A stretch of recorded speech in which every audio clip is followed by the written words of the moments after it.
l'isolation de vos combles avec la société Yep Habitat. Et la société Péris, partenaire du rugby languedocien, vous présente Série Rugby.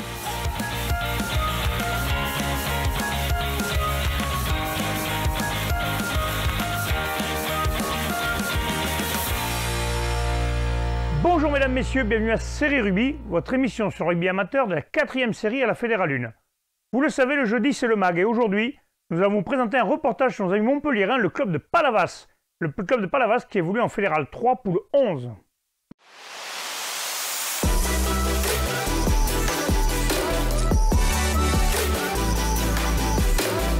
Bonjour à tous et bienvenue sur Série Rugby. Nous sommes aujourd'hui à Palavas sur le stade Louis Baume à la rencontre du rugby club Palavas-les-Genêts. Une équipe qui avait vécu une saison 2017-2018 un peu compliquée et qui s'était sauvée dans les dernières journées. Et avec moi, nous allons les découvrir. Nous sommes avec Charlène Bélézé, la nouvelle présidente du rugby club Palavas-les-Genêts. Bonjour Charlène. Bonjour. Une femme présidente de rugby, comment vous êtes arrivée là? Racontez-nous un peu cette intersaison. Ben, franchement, je ne m'attendais pas vraiment à me retrouver là pour cette future saison. Mais au vu donc, de la saison passée, j'ai été sollicitée donc, par diverses personnes pour reprendre de ce club qui me tient quand même à cœur, puisqu'il a quand même 60 ans et ma belle famille a participé donc à la création de ce club. Donc je me devais en tant que palavasienne et maman aussi de joueurs de reprendre ce club pour le faire perdurer. Ouais, vous avez toujours gravité un peu autour du club, vous savez un peu comment il se présente à l'école de rugby, vous avez beaucoup de gamins? Alors sur l'école de rugby, on est en train de travailler dessus fortement, puisqu'on fait des journées portes ouvertes. Cette année, c'est vrai que avec le foot, quand même champion du monde, c'est un petit peu compliqué pour le rugby, mais on s'y attelle. On a quand même fait une licence à 100 € cette année, donc pour aussi aider les gens qui ont des difficultés ou pas, pour inscrire leurs enfants et qu'ils puissent pratiquer ce sport qui est quand même un beau sport avec des belles valeurs. Et voilà, on essaye un petit peu de reconstruire tout ça et je pense qu'on va y arriver parce qu'on est vraiment déterminés. Les objectifs pour cette année, après une année passée, on a dit un peu difficile. Ouais. Vous avez recruté quand même en quantité et en qualité. Ouais. Comment vous le voyez, vous, de votre œil de présidente? Comment je le vois, forcément, on est quand même, on a des objectifs forts. Alors bon, on n'annonce rien parce qu'on reste quand même humble. C'est vrai, c'est une nouvelle équipe avec beaucoup de nouveaux participants. Mais je crois en eux, j'ai confiance en eux et il y a vraiment un bon groupe avec une très bonne entente, malgré que ça ne fasse pas longtemps qu'ils se connaissent. Ouais.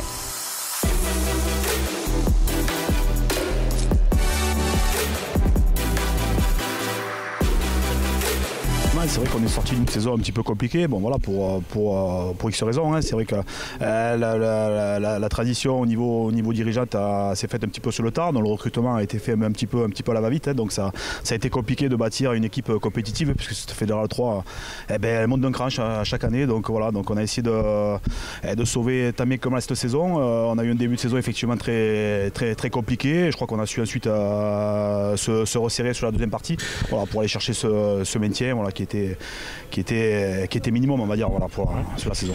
Tu as l'ajout d'un nouvel entraîneur qui est arrivé et Jérémy qui a été nommé manager officiellement. Comment vous avez préparé ça ensemble? Comme je disais précédemment, effectivement, la grande différence, c'est qu'on a travaillé sereinement. Puisqu'on a pu attaquer notre recrutement à partir du mois d'avril, du mois de mai, voilà, commencer à cibler un petit peu les joueurs qui nous faisaient défaut. Voilà, on sait très bien qu'à ce niveau, il y a des postes clés. Et, voilà, on a essayé de trouver ces joueurs, donc on a beaucoup recruté sur les deux équipes, voilà, puisqu'on est à pratiquement 30 recrues sur les deux équipes, voilà, donc ça fait beaucoup de nouveaux, ça fait beaucoup de choses à mettre en place, mais en tout cas on est satisfait de notre préparation et on a hâte de démarrer.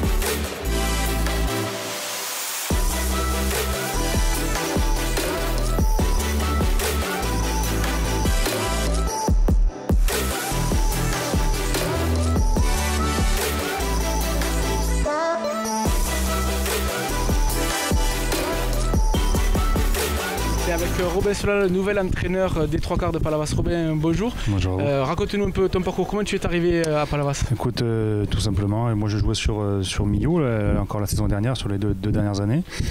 J'ai rencontré Philippe, donc l'entraîneur adjoint, il y a 2 ans. J'avais failli venir jouer à l'époque à Palavas, ça s'était pas fait. Voilà, malheureusement l'année dernière j'ai dû arrêter, en fin de saison j'ai dû arrêter de jouer suite à une blessure. Du coup Philippe m'a recontacté, m'a proposé ce challenge, donc que j'ai accepté avec grand plaisir, quoi. Voilà. Tu as déjà entraîné ou... Non, c'est ma toute première expérience. J'étais joueur jusqu'à maintenant, je suis encore un jeune entraîneur, voilà, à 32 ans, j'aurais pu continuer un peu, mais bon.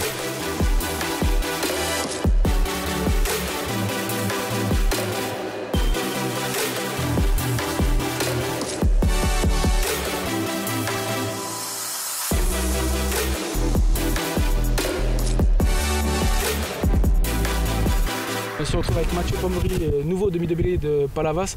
Mathieu, dis-moi, comment tu es arrivé ici, dis-moi? Bonjour, alors je suis arrivé ici, je viens de Nîmes, voilà, pour des raisons perso un petit peu, professionnelles surtout, et rugbystique, c'est vrai que le niveau commence à devenir très exigeant, donc je suis venu à Palavas, plus proche de chez moi, pour un nouveau challenge sportif, et voilà. Toi, tu arrives donc de Nîmes en Fédéral 1, tu vas découvrir la Fédéral 3, tu as déjà joué dans ce niveau ou ça va être ta première? Ouais, parce que dès que je suis revenu à Nîmes il y a 5 ans à peu près, on avait été rétrogradé en Fédéral 3, donc j'ai pu faire l'aventure aussi et les monter jusqu'en Fédéral 1. Donc c'est un niveau que je connais un petit peu, mais ce que je recherchais surtout à Palavas, c'était un esprit, c'était un feeling humain, et voilà, c'est un club, je pense, qui est familial et dans lequel on se sent bien, et je pense que c'est ce qui est important aujourd'hui, quoi. Tu as été bien intégré? Ouais, très bien. Alors c'est avec beaucoup de points d'humour. C'est vrai que c'est des mecs qui ont du caractère. On est sur un niveau où il y a quand même du joli rugby, je trouve, où on peut se régaler, mais des mecs qui ont un caractère, une personnalité. Donc après il faut s'intégrer, hein, ça prendra le temps que ça prendra, mais les mecs ils trichent pas, quoi. Donc c'est sympa.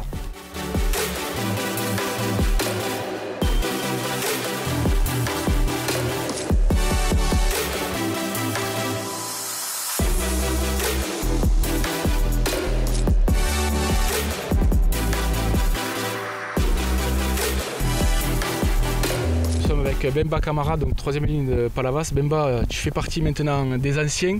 L'année dernière, ça a été un peu une saison galère. Vous êtes maintenu au forceps sur la fin. Comment vous l'avez vécu, vous? Alors oui, bonjour. Effectivement, la saison dernière, ça a été un peu compliqué. Voilà, bon. Maintenant, on essaie de passer au-delà de ça. Maintenant, on va vite oublier ça et repartir de plus belle, on va dire. Et on peut dire que bon, c'est bien parti, notamment avec le nouvel esprit qui se met en place. Ouais, vous avez eu 33 recrutements.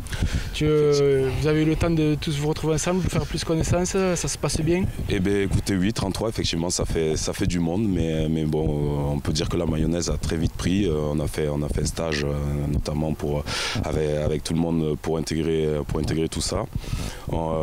Des belles recrues, parce que des personnes qui avaient envie de s'intégrer rapidement dans ce nouveau challenge. Donc effectivement, oui, on peut dire que c'est intéressant.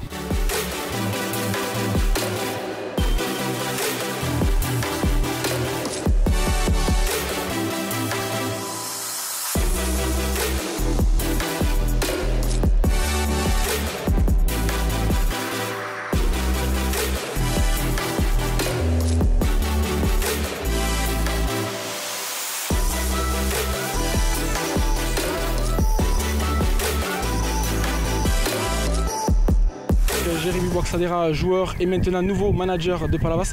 Jérémy, cette nomination cet été, comment ça s'est passé? Raconte-nous un petit peu. Chaque joueur qui sera sur le pré cet après-midi, eh bien, j'ai fait effectivement avec tout le staff, les entraîneurs, mais aussi la présidente qui a quand même été impliquée dans cette tâche, les recrutements et les entretiens individuels.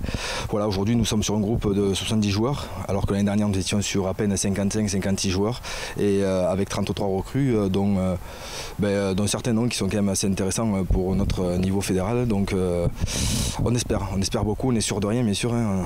Il n'y a rien de plus mauvais en début de saison que d'avoir des certitudes, mais il y a beaucoup d'espoir et de travail derrière tout ça. Voilà.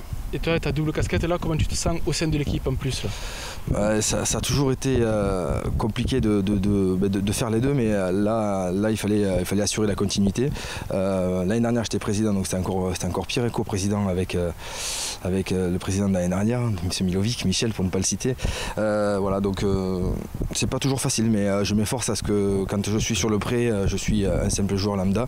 Et puis après, on va dire, les problématiques liées à mon poste, je les gère en dehors du terrain, surtout pas tout mélanger. C'est une tâche qui n'est pas aisée, mais j'essaie de m'y employer du mieux que je peux en tout cas. Voilà. Merci beaucoup. Merci à vous pour votre professionnalisme, merci de nous rendre visite comme vous le faites chaque année. Et ce qui me fait particulièrement plaisir avec vous, c'est que vous me laissez un peu de temps de parole, ce qui n'est pas du tout le cas chez votre concurrent, le Midi Libre, qui en aucun cas a cité mon nom en qualité de manager et ce que j'essaie d'apporter au club. Merci.